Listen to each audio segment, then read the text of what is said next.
당신이 찾던 지식교양? 공평한 뉴스, 국민의 시선? 파격적인 아이디어와 상상력으로 뉴스를 디자인하는 시선뉴스입니다. 안녕하세요. 건강프라임 김태용입니다. 유독 남자들이 가기 꺼려하는 병원 중 하나는 비뇨기과일 겁니다. 그래서 대부분 큰 증상이 생긴 후에 내원하곤 하죠. 정계정맥류, 바로 이 질병도 이러한 특성 때문에 대부분 결혼을 한 후 뒤늦게 발견하는 경우가 많다고 합니다. 불임에 상당한 영향을 끼치는 정계정맥류, 어떠한 병인지 알아봅니다. 정계정맥류는 정맥 수압의 증가로 인해 고안에서 나가는 정맥 혈관들이 비정상적으로 늘어나면서 외부에서 봤을 때 덩어리처럼 보이는 질환을 말합니다. 여기서 특이한 점은 정계정맥류의 80~90%가 남성의 왼쪽 고안에 생긴다는 점인데요. 그 원인은 바로 남성의 해부학적 구조 때문입니다.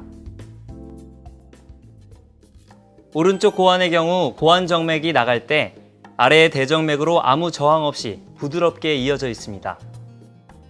반면 왼쪽 같은 경우는 고안 정맥이 신장 정맥을 통해서 90도 각도로 대정맥과 연결되어 있는 일명 호두각이 쌓인 현상이 일어나 저항이 증가하게 됩니다. 이 저항으로 인해 정맥의 압력이 상승하게 되고 혈관은 늘어나게 되죠. 그래서 남성의 정계정맥류는 주로 왼쪽에 걸리는 겁니다. 그렇다면 정계정맥류의 증상과 진단 방법에는 어떤 것들이 있을까요?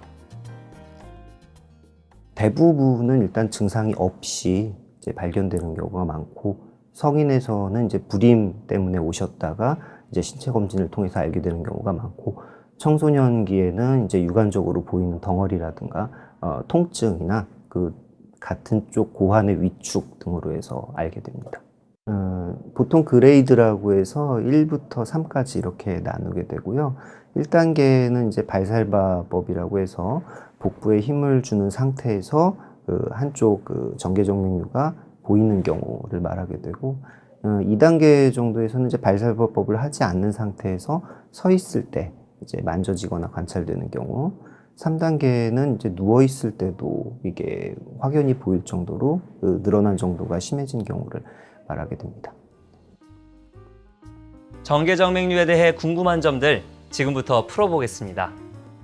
먼저, 혹시 열이 높으면 더 잘 걸리나요? 입니다. 정계정맥류에 걸린 경우 열로 인해 고안의 정자가 손상되면서 불임이 되는 경우가 많기 때문에 간혹 몸에 열이 많으면 정계정맥류에 잘 걸리는 게 아닌가라는 생각을 하게 됩니다. 그런데 꼭 그렇진 않다고 합니다. 물론 열이 많은 사람의 경우 정계정맥류로 인한 고안 쪽 열 손상을 악화시킬 수는 있지만, 정계정맥류가 발생한 원인이 정맥 수압과 혈액순환에 있기 때문에 열로 인해 더 잘 걸리는 질환이라고 할 수는 없습니다. 다음, 나이와 정계정맥류는 관계가 있을까요? 일단 관련이 있습니다. 하지만 정계정맥류는 성인 때만 발생하는 질환은 아닙니다.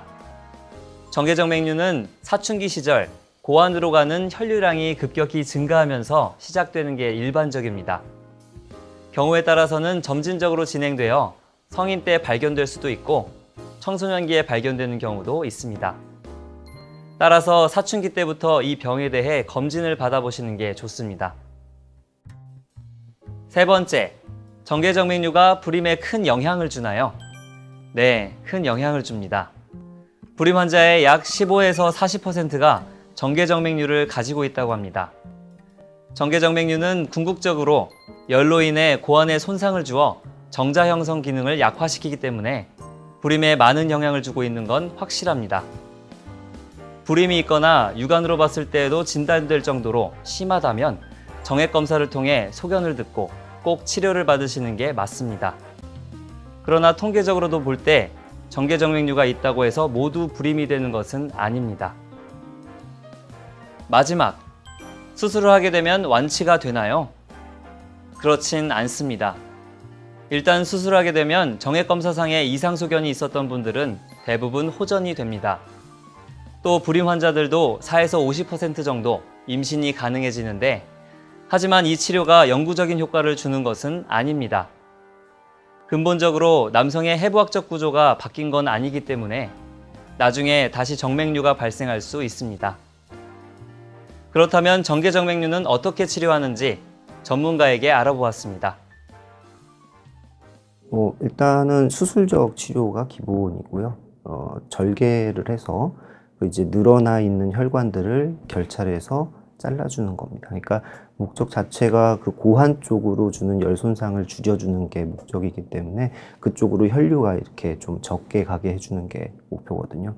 그래서 절개해서 그 이제 정맥들을 결찰해서 잘라줘서 그쪽으로 혈액이 못 가게 해주는 방법. 그러니까 또 뭐랄까 이제 그게 첫 번째 가장 많이 하는 치료가 되겠고, 다른 치료로는 이제 좀 더 위쪽에서 그 혈관을 색전술을 통해서 아예 이제 막아버리는 방법도 있게 되겠고요. 절개 수술이 아닌 복강경으로 그 혈관을 결찰하는 방법도 있긴 한데, 치료 성공률이나 재발률로 봤을 때는 절개해서 수술하는 게 제일 좋기 때문에 다른 방법들은 일단 1차적으로 고려하지 않고 절개 수술을 먼저 고려하게 됩니다.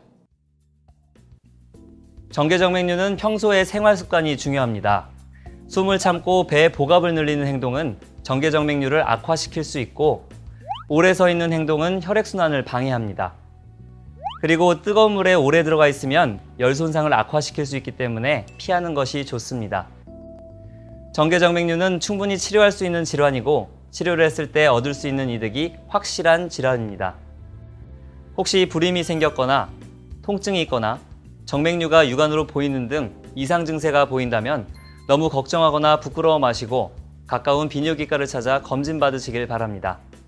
지금까지 정계정맥류를 대처하는 방법, 건강프라임이었습니다.